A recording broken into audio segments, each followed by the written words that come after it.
So today we are going to start with the slope of a line when two coordinates are given.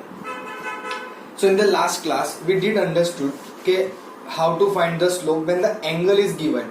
But I told you what happens if you don't have the angle. Suppose this is your line and you don't have this angle of inclination theta available to you.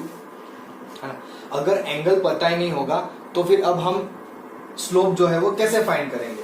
Correct. To understand that we have one more method in which we have two coordinates are given. क्या दिया होगा? दो coordinates. तो if we have 2 points we can easily find out the slope. कैसे करेंगे? ध्यान से समझना. Suppose this is our coordinate axis and this is the line I have. Correct. और मुझे इस लाइन पे सपोज मान लो कि दो कोऑर्डिनेट्स दिए हुए हैं, let's say point A and let's say point B. Point A is x1, y1 and point B is x2, y2. Correct. Now looking at these 2 points, I have to find a slope of a line. यानी कि जिस line में दो point दिए हुए उस line का slope हमें फाइंड करना है. Now how are we supposed to do that? तो क्या एक लॉजिक लगाते हैं. चलो just in case we know that कि भाई हाँ ये एंगल थीटा होगा. एंगल थीटा होगा. We don't know the exactly angle है क्या, यानी कि π/4, π/3, π/6. I don't know. I just know that some angle it will make with in the anti clockwise direction with the line. तो हमने angle theta बोल दिया. Now what are we suppose to do? Let's drop a perpendicular from B to the x axis and from A to this line. So let's say AB, यहाँ पे C लिख देते हैं. Correct. And let's say over here some another point M. जो भी हमें अच्छा लगे वो लिख देंगे, कोई फर्क पड़ेगा नहीं इतना, है ना. Now what I did say that will draw a perpendicular from B to x axis. तो अगर B वाले पॉइंट से मैंने एक परपेंडिकुलर ड्रॉप किया x एक्सिस पे, A वाले पॉइंट से मैंने परपेंडिकुलर ड्रॉप किया टू BC और BM, व्हिचएवर यू थिंक. तो इसके अकॉर्डिंगली तो ये हुआ ना कि ये जो A से परपेंडिकुलर ड्रॉप हुआ BM को और x axis, this two things are parallel. सीधी सी बात है, isn't it? Now if these two are parallel, that means corresponding angle here also theta. Corresponding angle तो वही होगा ना, theta. Correct. So we all know from the previous class that slope of a line is m equals to tan theta. अच्छा ठीक है, मान लिया हमने m equals to tan theta, है ना. बट अगेन थीटा तो पता नहीं है, तो tan theta कहाँ से लाए? तो क्या now can we consider this triangle ABC, है ना. And as per triangle, instead of m let me say write now slope of the line is of line AB is, है ना. Slope of line AB is, तो क्या कितना होगा? tan theta. अब m बोलो नहीं बोलो सब ठीक है, एट द एंड हमें वहां पे m इंट्रोड्यूस करना ही है ना. So what will be tan theta over here? So in this triangle ABC, if we find tan theta, that will be opposite side, यानी कि side BC divided by adjacent side, that is AC, है ना. अब BC कैसे find करेंगे? तो क्या भाई B और C का जो डिस्टेंस है वो फाइंड करने के लिए क्या होगा? तो क्या वो हमें मिलेगा BM minus CM divided by same thing. AC find करने के लिए क्या मिलेगा? यहां से लिख के ये पॉइंट तक माइनस करना पड़ेगा और यहां तक. यहां से भी एक परपेंडिकुलर ले लेते हैं नीचे एंड लेट्स से NO. So it will become AC कितना होगा? तो कि भाई ऐसा कह सकते हैं कि OM minus ON. I know you feel little bit unadjustable, but समझ सकते हो कि NM और AC सेम है. या फिर आप इसे ही एक्सटेंड करके यहाँ पे D लिख दो, है ना. अगर D वहां पे लिख देंगे तो it will become DC minus DA, तो आपको AC मिल जाएगा ना. एक्चुअली में BM कितना है? तो B से M, यानी कि y एक्सिस पे है तो y2, so this is y2. CM definitely y1, यहाँ पे पॉइंट है तो y1 ही आएगा, है ना. What about DC? DC कितना है? तो O से लेके M तक और वहां पे x2 है, x2 और माइनस x1. तो आपको स्लोप tan थीटा, और tan थीटा यानी कि M. सो हमें स्लोप क्या मिला? m equals to y2 minus y1 upon x2 minus x1. Correct. Now मे भी आप में से कुछ ऐसा सोच रहे होंगे शायद, आई डोंट नो, कि सर यहाँ पे तो चलो ठीक है आपने बता दिया कि slope y2 minus y1 upon x2 minus x1 when the angle is acute, when the angle is acute, मुझे क्लियरली दिख रहा है कि यहाँ पे एक्यूट एंगल है. Now what will be the slope if my line changes, if my line makes an angle of acute angle instead of acute let's say obtuse angle, है ना. अगर ऑब्ट्यूज एंगल बना रहा होगा तो सर स्लोप में क्या चेंज आएगा. अच्छा, ये अच्छी थॉट अच्छा है कि स्लोप में क्या चेंज आएगा अगर हमारी लाइन जो है वो एक्यूट की जगह ऑब्ट्यूज एंगल बनाए. So let me show you something like this. होगा क्या कि हम ऐसा कहने की ट्राई कर रहे हैं कि अब हमारे पास कोई ऐसी लाइन है जो ऑब्ट्यूज एंगल बना रहा हो हमारे positive direction of x axis के साथ. Isn't it? Very good point. अच्छा, मान लो इस पे भी हमारे पास दो पॉइंट है, let's say A and let's say B. Definitely their coordinate will be x1, y1 और इसका कोऑर्डिनेट x2, y2, है ना. अच्छा, okay. Now if you find this same thing with similar to this, तो आपको कैसा दिखेगा ध्यान से समझना. बहुत सिंपल सा कंसेप्ट है, कुछ डिफिकल्ट नहीं है. I am not going to derive it but I am going to give you little bit idea. अब जैसे यहाँ पे वैसे क्या करेंगे, बी से एक परपेंडिकुलर ड्रॉप करेंगे, एम ए से बी एम को परपेंडिकुलर बनाएंगे, ये हो गया सी. ए से परपेंडिकुलर एन बोलो, नहीं बोलना तो चलेगा, करेक्ट, जो भी है इट्स ओके. लेकिन दिस एंगल क्या होगा, ये एंगल क्या होगा. हमें तो यहाँ पे ऑब्ट्यूज एंगल है ना, हमें तो ये एंगल के हिसाब से tan थीटा सोचना पड़ेगा. तो ये एंगल जो है वो इसको इक्वल होगा विद दिस वन. और ये एंगल कौन सा है, supplementary angle, linear pair axiom बोलो या सप्लीमेंट्री एंगल बोलो. तो this is going to be 180 minus theta. तो यहाँ पे भी क्या आएगा, 180 माइनस थीटा. अब इतनी सारी चीजें करने के बाद ध्यान से सुनना, ये सब यहाँ पे 180 माइनस थीटा ले लो, फिर tan 180 माइनस थीटा करो, अपोजिट अपॉन एडजेसेंट वगैरह वगैरह, everything as we did over here. आप सब कुछ करोगे, एट द एंड आपको इस एंगल का यानी कि इस लाइन का जो स्लोप है वो यही मिलेगा, same m equals to y2 minus y1 upon x2 minus x1. तो आप सोच रहे होंगे सर ऐसा कैसे हो सकता है, अगर यहाँ पे हमारा एक्यूट एंगल है तो हमने ऐसा सीखा कि एक्यूट एंगल के अंदर आपके स्लोप की वैल्यू पॉजिटिव आती है, ऑब्ट्यूज एंगल के अंदर स्लोप की वैल्यू नेगेटिव आती है. तो ये कैसे सेम हो सकता है, इजंट इट. देखो कोई फर्क नहीं पड़ता चाहे आपकी लाइन एक्यूट हो या ऑब्ट्यूज एंगल बना रही हो. अगर एक्यूट एंगल है तो डोंट वरी, आपका यहां से m की वैल्यू पॉजिटिव ही आएगी. और अगर ऑब्ट्यूज एंगल है तो आपके लिए m की वैल्यू यहां से नेगेटिव ही आएगी, because that particular criteria is still satisfied कि अगर हमारी लाइन जो है वो एक्यूट एंगल बना रही है तो वो पॉजिटिव ही एंगल स्लोप देगी, और अगर ऑब्ट्यूज एंगल बना रही है तो वो भी पॉजिटिव स्लोप ही देगी. आर यू गेटिंग मी, है ना.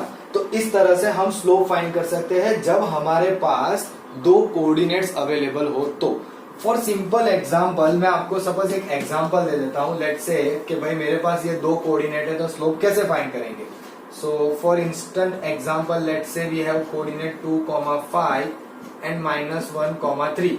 आई have this two coordinates. Definitely दो पॉइंट में से एक लाइन तो पास होगी ही और वो भी यूनिक होगी.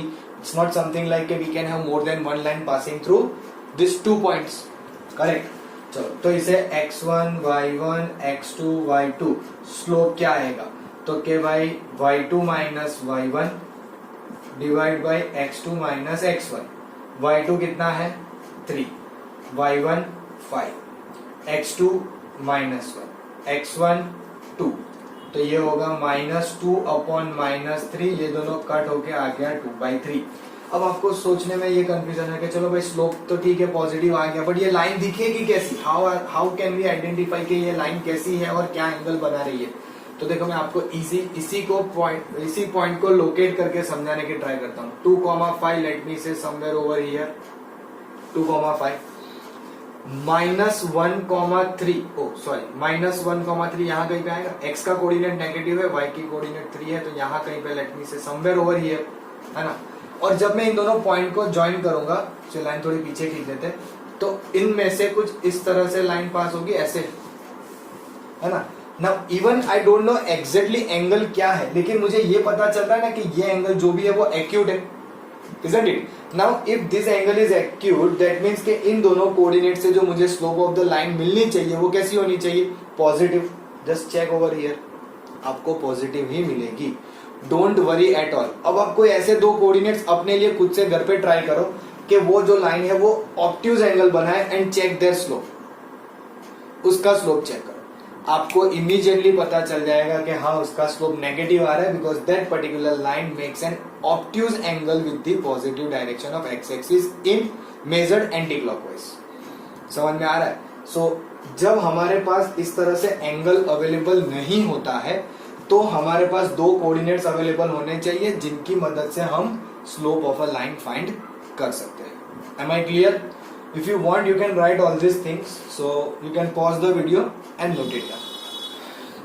Now let's have a look at the condition for parallelism and perpendicularity of line in terms of slope. यानी कि हम यहाँ पे समझने की क्या ट्राई कर रहे हैं कि suppose what happens if two lines are parallels like this. Suppose this is one of the line and this is second line, है ना? Just think like this both the lines are parallel, correct? Let me say this line is L1 and this line is L2. It makes an angle alpha and let me say this makes an angle beta. अब अपने हिसाब से जो नाम देना चाहे वो दे सकते हो, करेक्ट? सो यहाँ पे हमारे लिए इंपॉर्टेंट कंडीशन क्या है कि line L1 is parallel to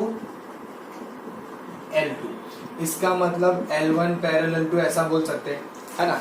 If two lines are parallel, देखो एकदम सिंपल सा कंसेप्ट है जो 9th स्टैंडर्ड में सीखा है ना? क्या सीखा था कि अगर दो लाइन पैरेलल हो और ट्रांसवर्सल तो उनके करस्पॉन्डिंग एंगल्स इक्वल. तो यहाँ पे मेरे लिए अगर ये दो लाइन पैरेलल से that means their corresponding angles या फिर their angle of inclinations are equal. अगर अल्फा और बीटा इक्वल है तो इसका मतलब कि tan अल्फा और tan बीटा भी इक्वल होगा, सीधी सी बात है. और अगर tan अल्फा और tan बीटा इक्वल है यानी कि हम ऐसा बोलेंगे कि इस लाइन L1 के स्लोप को बोलेंगे M1 और लाइन L2 के स्लोप को बोलेंगे M2. इसका मतलब कि M1 और M2 भी इक्वल है ना? तो क्या कंडीशन मिली? कंडीशन क्या कहेंगे? That if the lines are parallel, if the lines are parallel then their slopes are equal. कैसी भी कोई भी लाइन हो, अगर दो लाइन पैरेलल है तो 110% उनके स्लोप्स जो है वो सेम होंगे, करेक्ट? क्यों सेम होंगे वो मैं आपको यहाँ पे समझाने की ट्राई वही कर रहा हूँ कि if the lines are parallel, है ना, तो I can say this is transversal. अगर आप यहाँ पे कोई नाम दे दो, लेट्स से यहाँ पे B है और यहाँ पे A है, तो I can say AB is transversal and उसके अकॉर्डिंगली हम बोल देंगे कि भाई these are the corresponding angles. So हमें ये पहला पता चल गया कि जो लाइन L1 का इंक्लिनेशन एंगल है और लाइन 2 का इंक्लिनेशन एंगल है, both of them are equal. Now if this two angles are equal that means कि उनके जो टेंजेंट है वो भी इक्वल होंगे, tan alpha and tan beta. और ये पता है कि tan अल्फा होगा M1 क्योंकि वो लाइन L1 का है और tan बीटा होगा M2 जो लाइन 2 से मिला है. सो आई कैन इजीली से M1 और M2 equal. So important condition to remember over here is that if the lines are parallel then their slopes are equal. Now again आपके दिमाग में एक्यूट वैक्यूट कुछ आ रहा हो तो ऐसा कुछ लाने की जरूरत नहीं है. Even if I have a line something like this, एक लाइन ऐसे है और दूसरी लाइन ऐसे है, तो भले ही ये एंगल अल्फा है और ये एंगल बीटा है तो still they are equal because again the lines are parallel, transversal, corresponding angle से आपको इक्वल मिल जाएगा. सो अल्फा और बीटा इक्वल आएंगे and the same thing again. It doesn't matter, है ना, कि एंगल क्या है, कुछ भी हो, सिंपल सा कंसेप्ट ध्यान में फिट करना है कि अगर लाइंस पैरेलल है तो एंगल्स इक्वल. सिंपल. चलो अब बात करते हैं परपेंडिकुलरिटी पे. देखो पैरेलल लाइंस का कंसेप्ट थोड़ा सा सिंपल है और छोटा भी है ना, लेकिन परपेंडिकुलरिटी थोड़ी सी इंपॉर्टेंट है. करेंगे क्या? Let's have a look at it. Now will talk about perpendicularity. So I can tell you something like this directly. फिर मैं बताता हूँ कि वो कैसे आया. कि when your two lines are perpendicular, ध्यान से सुनना, when two lines are perpendicular, then the relation between their slopes is the product of both the slope is -1. Product of slopes of two lines which are perpendicular to each other is -1. अब आप सोच रहे होगे कि sir ठीक है, हमने property ये आइडिया तो ले लिया, बट आया कैसे, हमें कैसे पता चलेगा आपने जो बताया वो सही है? You can doubt that but you should not, ऐसा मैं नहीं बोलूंगा, यू कैन डाउट डेफिनेटली, है ना। और कई हद तक आपको रीजन पता होने चाहिए, बट हर एक चीज के पता हो ऐसा हम आपको नहीं बोल सकते, बट यहाँ पे मैं आपको बताता हूँ रीजन क्या होगा। Let's say these are the two lines and I'm trying that they are perpendicular, correct? Let me say this is line L1 and this is line L2. अब इतनी हवा में रख के तो फायदा है नहीं, उसे मुझे थोड़ी सी एक्सटेंड करनी पड़ेगी x एक्सिस तक, इसे भी एक्सटेंड करनी पड़ेगी x एक्सिस तक। Why I am thinking like that? अरे बट एंगल नहीं पता चलेंगे positive direction of x axis के साथ, तो प्रॉब्लम कैसे सॉल्व होगा, है ना। चलो, सो ये आपकी x एक्सिस, लेट मी से लाइन L1 जो है वो एंगल अल्फा बना रही है और लाइन L2 जो है वो एंगल बीटा बना रही है। एंड वी नो दिस कि यहाँ पे लाइन परपेंडिकुलर है, यानी कि ये एंगल 90 होगा, है ना। अब ये एंगल 90 है तो वर्टिकली अपोजिट के हिसाब से ये भी 90 ही होगा। We all know this concept, vertically opposite angle equals, है ना। तो दिस 90, तो डेफिनेटली दिस इज ऑल्सो 90। अच्छा, इसके साथ साथ हमें एक और प्रॉपर्टी पता है, because why I am telling you this, can I observe this is a triangle, let me say A, B and C, can I observe that as a triangle. ऐसे मुझे एक ट्राइंगल दिख रहा है, इसको थोड़ा एक्सटेंड कर लेता हूं, A, B and C, this is 90, this is alpha, और ये बाहर वाला एंगल बीटा है, बाहर वाला एंगल यानी कि exterior angle, correct. And we know something like this from lower standard, that exterior angle is equal to the sum of two opposite interior angles. Exterior angle is equal to the sum of two opposite interior angles. यानी कि हम ऐसा बोल सकते हैं ना कि beta is equals to 90 plus alpha. Correct, क्या कह रहे हैं हम, बीटा जो है वो 90 प्लस अल्फा है। अच्छा, मान लिया हमने 90 प्लस अल्फा है, लेकिन इससे ये कहाँ पता चला m1 m2 -1 है? कोई बात नहीं, अभी तो हमने सिर्फ बोला है कि एंगल इस तरह से इक्वल है, लेकिन इवेंचुअली करेंगे क्या, उसका tan फाइंड करेंगे, यानी कि हम बोल देंगे tan beta is equals to tan 90 plus alpha. ठीक है, tan बीटा को हम यानी कि सेकेंड लाइन पे तो m2 बोलेंगे, तो लेट मी से this is m2। But what about tan 90 plus alpha? tan 90 plus यानी कि आप कौन सी डायरेक्शन में जाते हो, प्लस के लिए एंटी क्लॉकवाइज, सेकेंड क्वाड्रेंट में tan नेगेटिव, फंक्शन चेंज होके cot अल्फा। सीधी सी बात है, और कुछ नहीं कर सकते, है ना। सो m2 माइनस tan अल्फा यानी 1 cot अल्फा यानी 1/tan अल्फा, tan अल्फा यानी कि slope m1 of the line 1, so ये हो गया m2 equals to this, and we got m1 into m2 equals to -1। अब तो मैं आप बोल सकते हो ना कि हाँ ये राइट है कि नहीं, correct. So yes, definitely if the lines are perpendicular, then the product of their slope is -1। अगर आपकी दो लाइन एक दूसरे को परपेंडिकुलर है तो उनके स्लोप का प्रोडक्ट जो है वो -1 आएगा, है ना। जैसे हमने पैरेलल में क्या ध्यान रखा, that if the lines are parallel their slopes are equal, उनके स्लोप्स जो है वो इक्वल आएंगे। बट अगर आपकी दो लाइन परपेंडिकुलर है तो फिर उनके स्लोप का प्रोडक्ट आएगा -1, करेक्ट। अच्छा, आप लोगों ने देखा, समझा सब अच्छे से, है ना।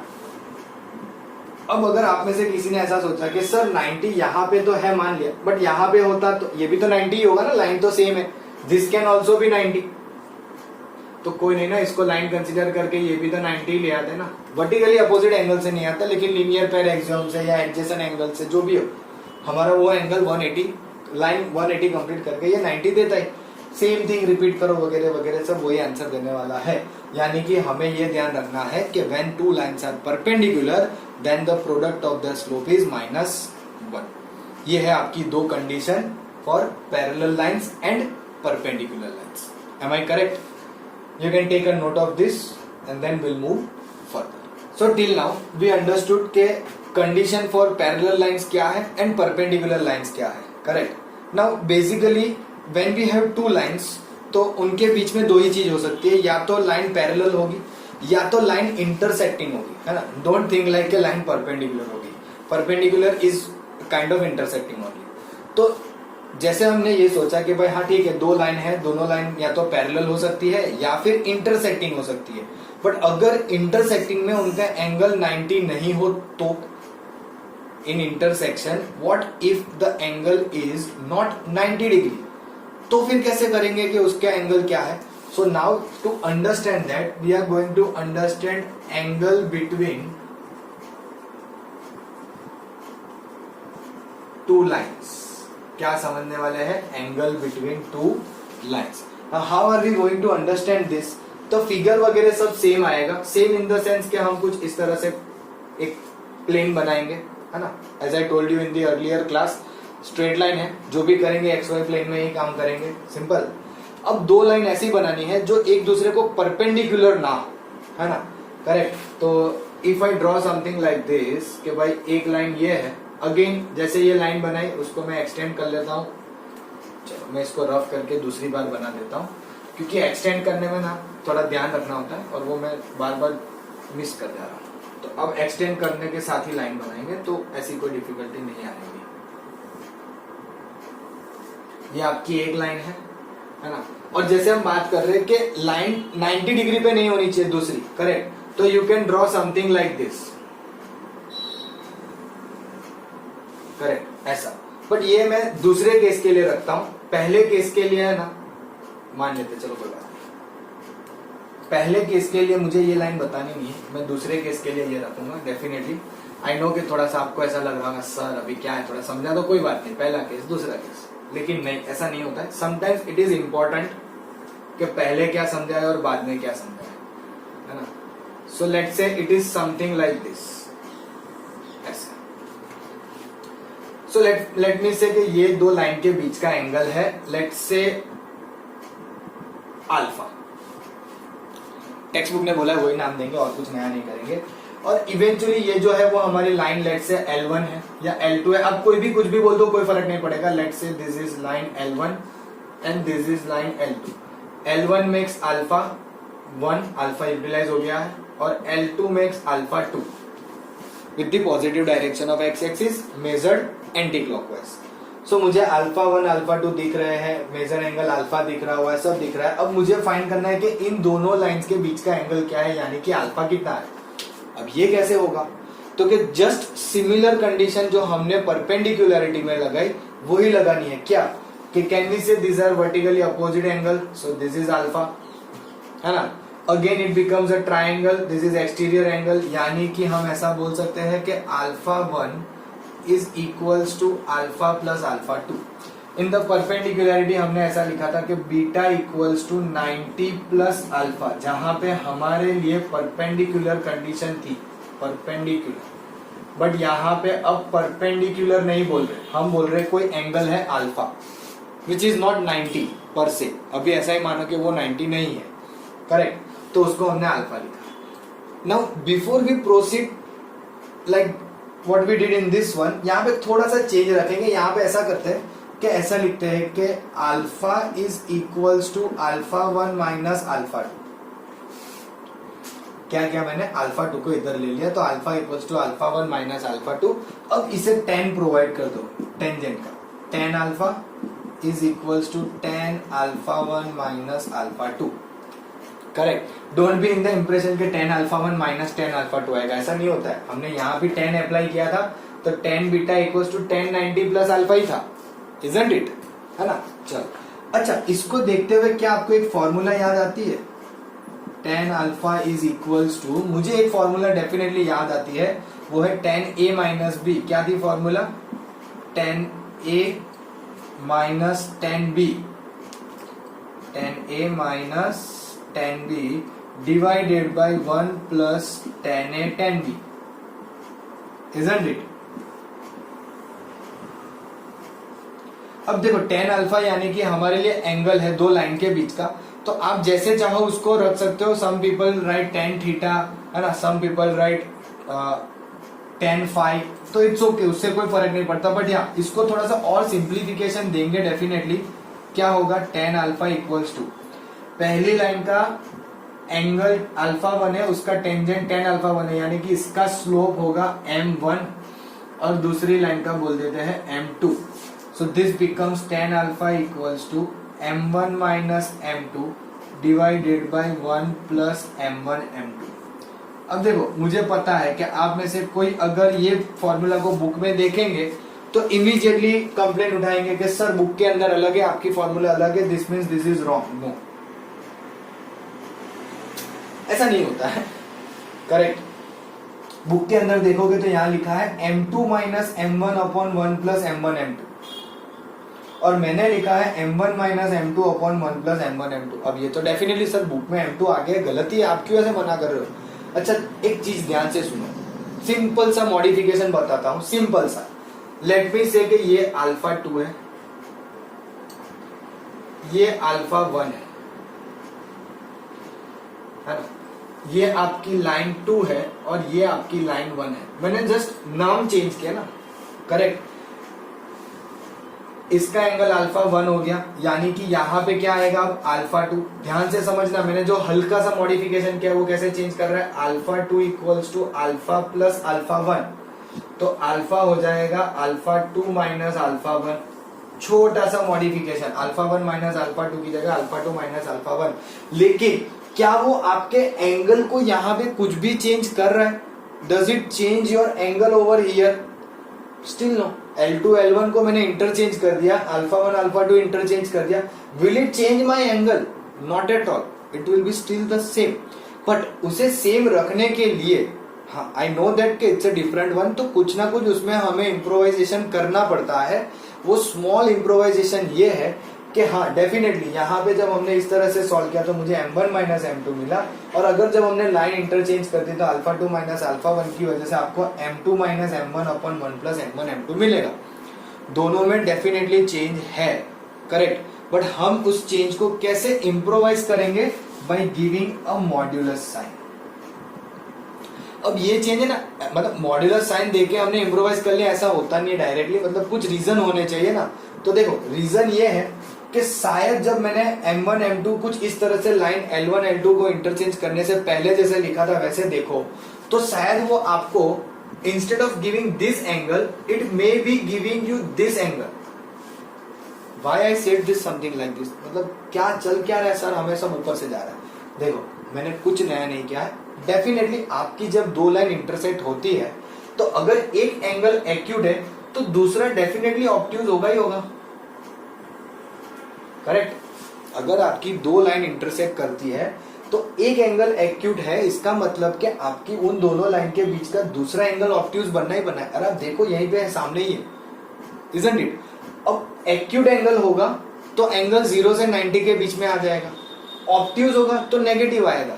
उस दोनों चीजों को अवॉइड करने के लिए, जैसे आपने देखा आज ही कि मैंने ना पहले फिगर इसी टॉपिक के अंदर अलग तरीके से बनाई थी, कुछ ऐसे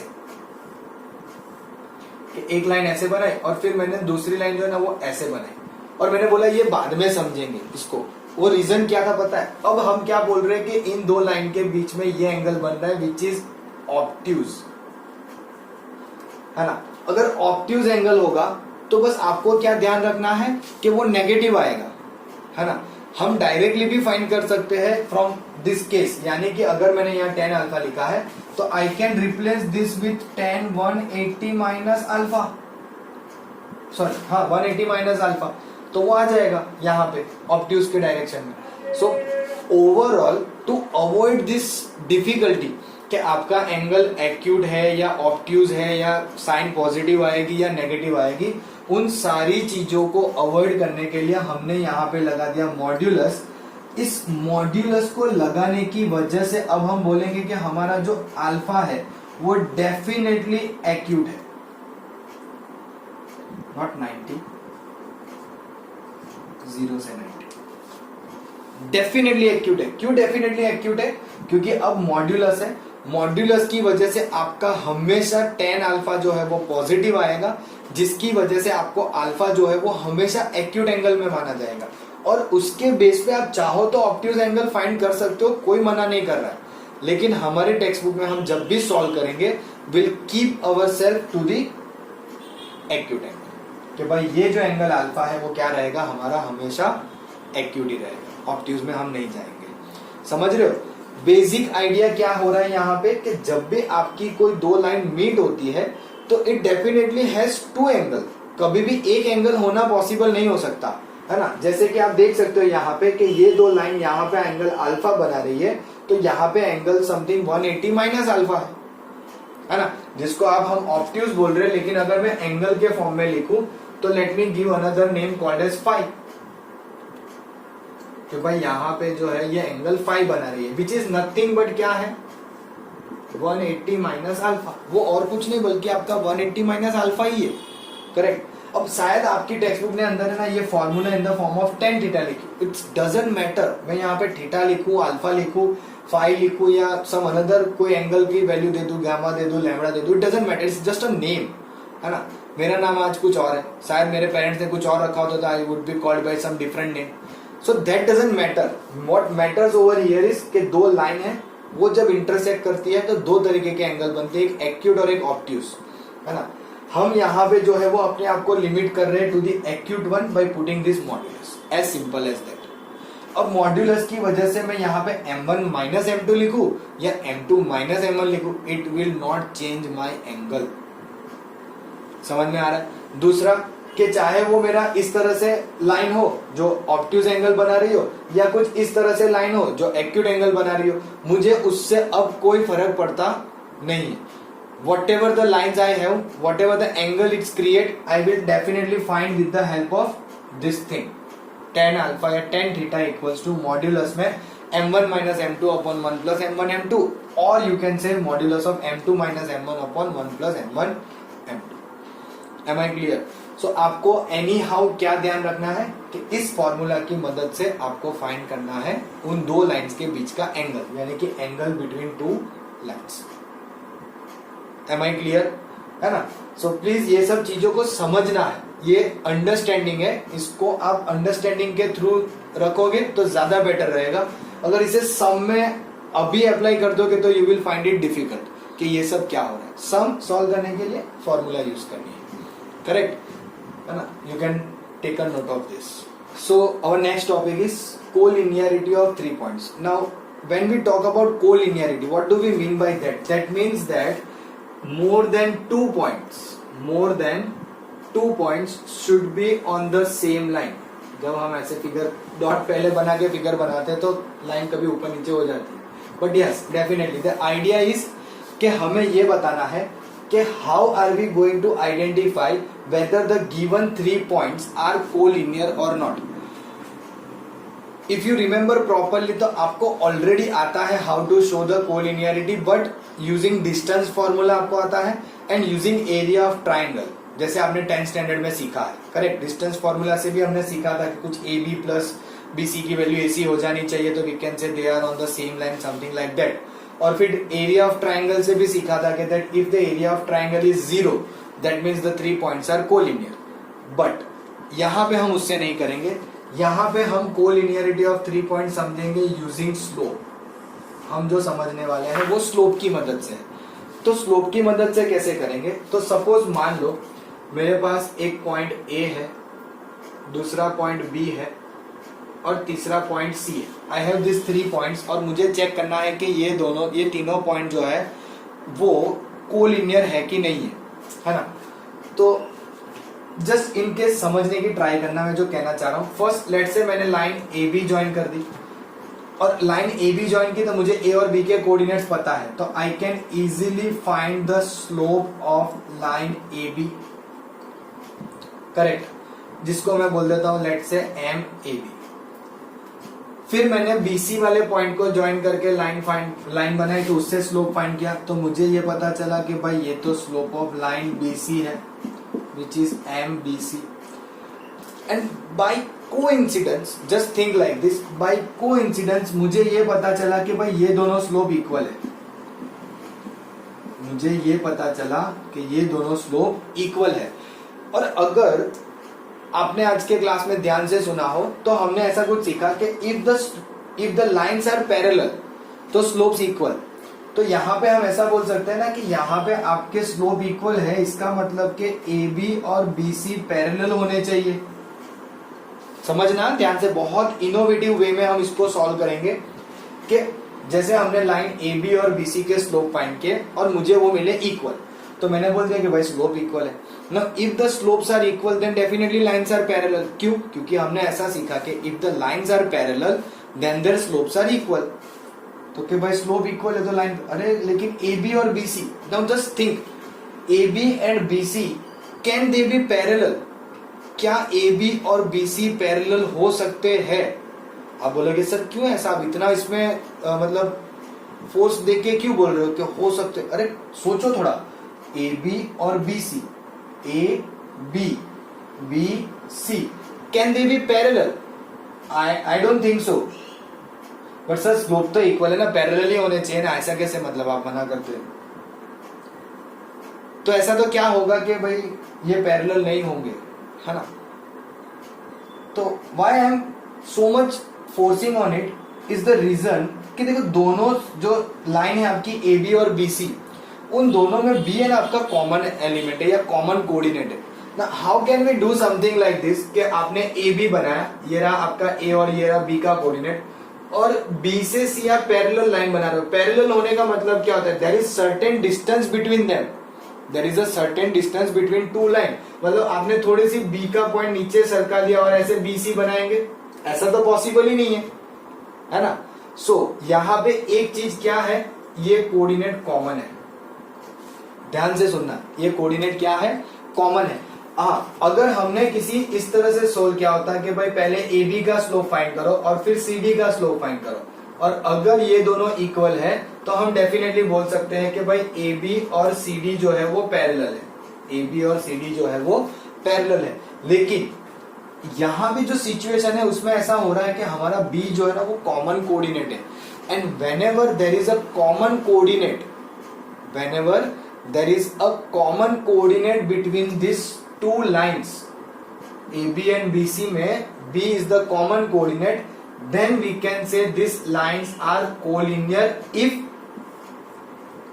their slopes are equal। समझना, कॉमन कोऑर्डिनेट होगा और हम दो लाइन का स्लोप यानी कि ए बी और बी सी फाइंड कर रहे हैं, तो ऐसा बोल सकते हैं कि line point A B and C are collinear.